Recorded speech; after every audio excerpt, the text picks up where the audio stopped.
अरे हाँ पक्षियों, मुझे उम्मीद है कि आप सब पक्षी मेरे घर पर जरूर आएंगे। और आप सब खुद भी तो देखिए ना, कितना समय बीत चुका है सभी पक्षियों को एक साथ बैठे हुए। अरे हाँ मीनू चिड़िया, बात तो तुम ठीक कह रही हो। अरे पिछले साल जब तोते महाराज ने दावत की थी तभी सभी पक्षी एक साथ बैठे थे। उसके बाद से तो कुछ पता ही नहीं है सभी पक्षियों का। लेकिन हाँ, अब बस तुम्हारी दावत की वजह से सभी पक्षी दोबारा से एक साथ बैठेंगे। अरे बहुत मजा आएगा। अरे हाँ हाँ हाँ मीनू चिड़िया, सच में तुमने बहुत अच्छा सोचा है सभी पक्षियों के लिए। अच्छा पक्षियों, अब आप सभी पक्षी अपने अपने घर चले जाएं, क्योंकि आप लोगों को यहाँ आए हुए काफी समय हो चुका है। अच्छा चलो पक्षियों, अब हम सब परसों मीनू चिड़िया के घर पर दावत पर ही मिलेंगे। बस फिर क्या था, अब दावत वाले दिन जंगल के सभी पक्षी मीनू चिड़िया के घर पर दावत के लिए आ जाते हैं। अरे पक्षियों, आप सभी का यहाँ पर आने के लिए बहुत बहुत शुक्रिया। आप सब पक्षी यहाँ पर आए, मुझे आप सबको एक साथ देखकर बहुत खुशी हुई है। अरे नहीं नहीं मीनू चिड़िया, आप दोनों का शुक्रिया। आप दोनों ने ही अपने घर पर हम सब पक्षियों की दावत रखी हुई है। अरे हाँ भाई मीनू चिड़िया, सच में तुमने बहुत बड़ी दावत रखी हुई है। सभी पक्षियों को एक साथ देखकर मुझे भी बड़ी खुशी हो रही है।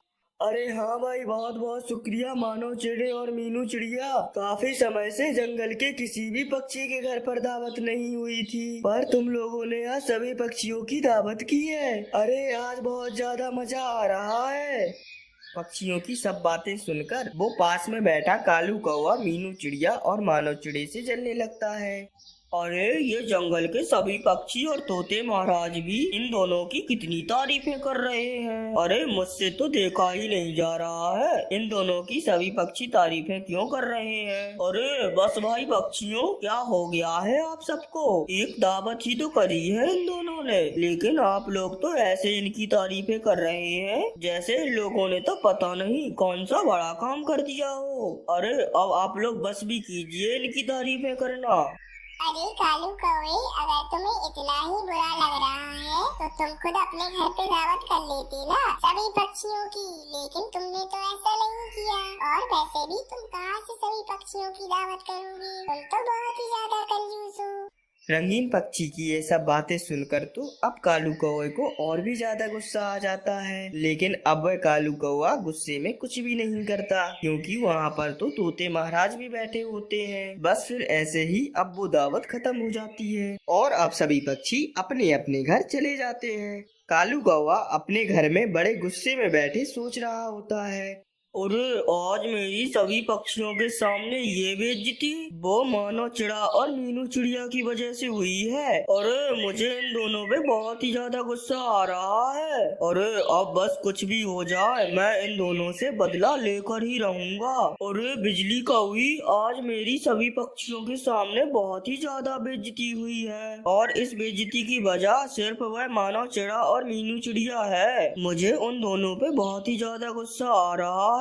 अब मैं उन दोनों से बदला लूंगा। और हाँ बिजली कौवी, तुम्हें मेरा साथ देना होगा इस काम में। अरे कालू कौवे, तुम ऐसा क्या करने वाले हो जिसमें तुम्हें मेरे साथ की जरूरत पड़ेगी?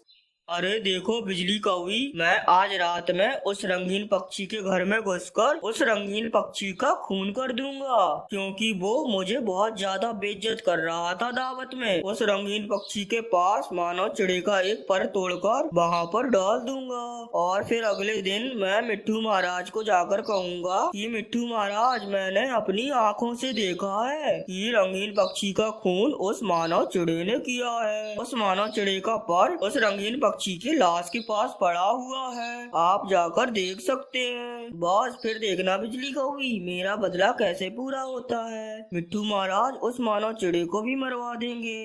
अरे कालू कौवे, ये तो तुम बहुत ही ज्यादा गलत करने जा रहे हो। मैं आखिर कैसे इस काम में तुम्हारा साथ दूंगी? अरे बिजली कौवी, बस तुम्हें मेरा साथ देना ही होगा। बस फिर क्या था, रात होते ही वो कालू कौवा उस रंगीन पक्षी के घर में घुसकर रंगीन पक्षी का खून कर देता है।